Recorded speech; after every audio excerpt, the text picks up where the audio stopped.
আসসালামু আলাইকুম everyone, welcome back to my channel Arisha's home recipe. আজ আমি আপনাদের জন্য নিয়ে হাজির হয়ে গেলাম ভীষণ মজার রূপচাঁদা মাছের দো পেঁয়াজের রেসিপির জন্য। এখানে আমি দুটো রূপচাঁদা মাছ নিয়েছি। প্রথমেই আমি মাছগুলো কেটে নিব।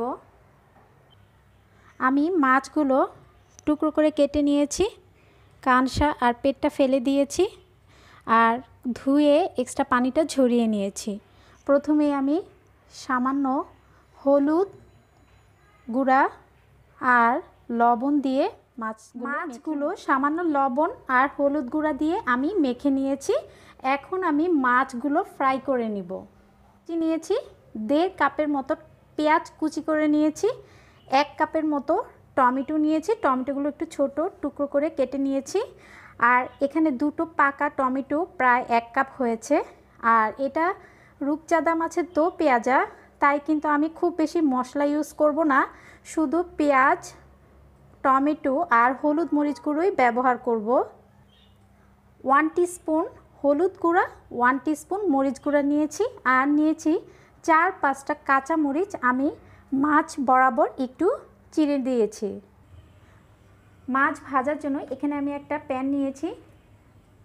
আমি পর্যাপ্ত পরিমাণ কুকিং অয়েল দিয়ে দিব। তেলটা যখন হালকা একটু গরম হয়ে আসবে, এ পর্যায়ে আমি হলুদ আর লবণ দিয়ে মেখে রাখা মাছগুলো দিয়ে দিব। চুলার আঁচটা মাঝারিতে রেখে আমি মাছগুলো ফ্রাই করে নিব। যখন এক পাশ হয়ে যাবে আমি অপর পাশটা উল্টে দিচ্ছি।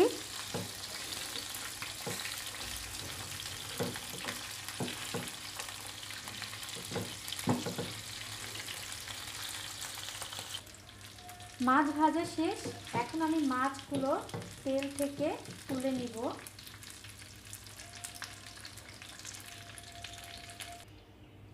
মাছ ভাজার যে তেল আছে সেটাতেই আমি মাছ রান্না করব, তো আমার কাছে তেলটা একটু কম মনে হচ্ছে। আমি আরও প্রায় 2 টেবিল স্পুনের মতো তেল দিয়ে দিব আর সেই সাথে 1.5 কাপ পেঁয়াজ কুচি দিয়ে দিব।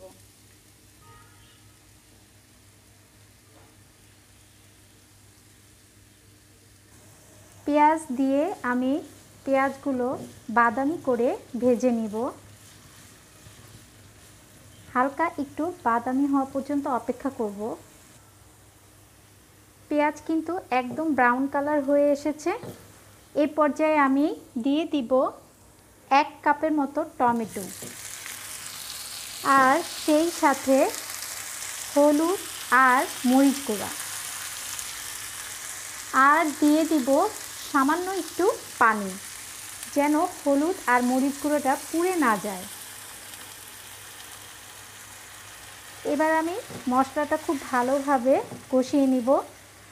আর সামুদ্রিক মাছে কিন্তু যদি আদা রসুন পেস্ট দেওয়া হয় তাহলে কিন্তু সেটা খেতে একদমই ভালো লাগে না, তাই আমি যে কোনো সামুদ্রিক মাছ খুবই কম মশলায় রান্না করি।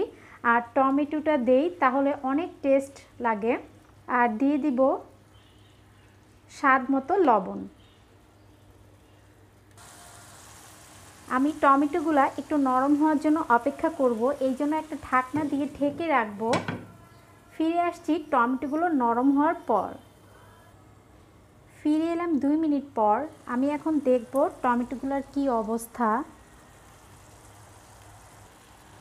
টমেটোগুলো কিন্তু একদম নরম হয়ে এসেছে,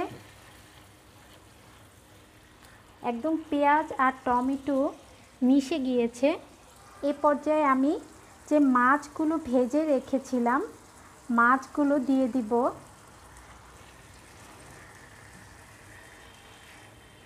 সবগুলো মাছ আমি দিয়ে দিব। সবগুলো মাছ আমি দিয়ে দিয়েছি। এখন আমি 4-5টা কাঁচা মরিচ একটু চিড়ে নিয়েছি, সেগুলো দিয়ে দিব। চুলার আঁচটা কিন্তু লোতে রেখে 2 মিনিটের মতো একটা ঢাকনা দিয়ে ঢেকে রাখবো। ফিরে আসছি 2 মিনিট পর। ফিরে এলাম 2 মিনিট পর। আমার মাছ রান্না একদম শেষ।